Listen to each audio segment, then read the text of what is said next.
வணக்கம். அரியலூர் மாவட்டம் நத்தக்குழி கிராமத்தைச் சேர்ந்து 5 பெண்கள் சொத்து பிரச்சனை காரணமாக அரியலூர் மாவட்ட ஆட்சியர் அலுவலகம் முன்பு தீக்குளிக்க முயற்சி செய்த சம்பவம் பரபரப்பை ஏற்படுத்தியது. இனி விரிவான செய்திகள். அரியலூர் மாவட்டம் நத்தக்குழி கிராமத்தைச் சேர்ந்தவர் ரங்கநாதன். இவர் இறந்துவிட்ட நிலையில் இவர்களுக்கு சொந்தமான வீடு மற்றும் இடத்தை அவரது தம்பி சின்ன தம்பி ஆக்கிரமித்துள்ளதாக கூறப்படுகிறது.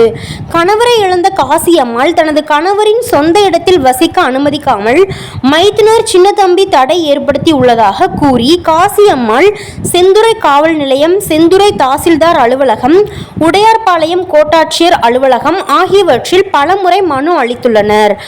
இந்த மனுக்கள் மீது போதிய நடவடிக்கை எடுக்கவில்லை என்று கூறி காசியம்மாள் தனது மகள்கள் தீபா, ராசாத்தி, செல்வராணி மற்றும் தங்கை பெண் கங்கா ஆகிய 5 பேரும் அரியலூர் மாவட்ட ஆட்சியர் அலுவலகம் முன்பு இன்று தங்களது உடலில் மண்ணெண்ணெய் ஊற்றிக்கொண்டு தீக்குளிக்க முயற்சி செய்தனர்.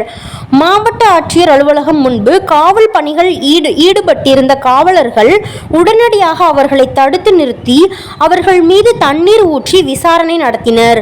அதில் சொத்து பிரச்சனை காரணமாக தாங்கள் பாதிக்கப்பட்டும் அதற்காக மனு அளித்தும் எவ்வித நடவடிக்கையும் எடுக்கவில்லை என்பதால் இந்த செயலில் ஈடுபட்டதாக காசியம்மாள் தெரிவித்துள்ளார். இதனையடுத்து காசியம்மாள் உள்ளிட்ட அனைவரையும் போலீசார் செந்துறை காவல் நிலையத்திற்கு அழைத்து சென்று விசாரணை நடத்தி வருகின்றனர்.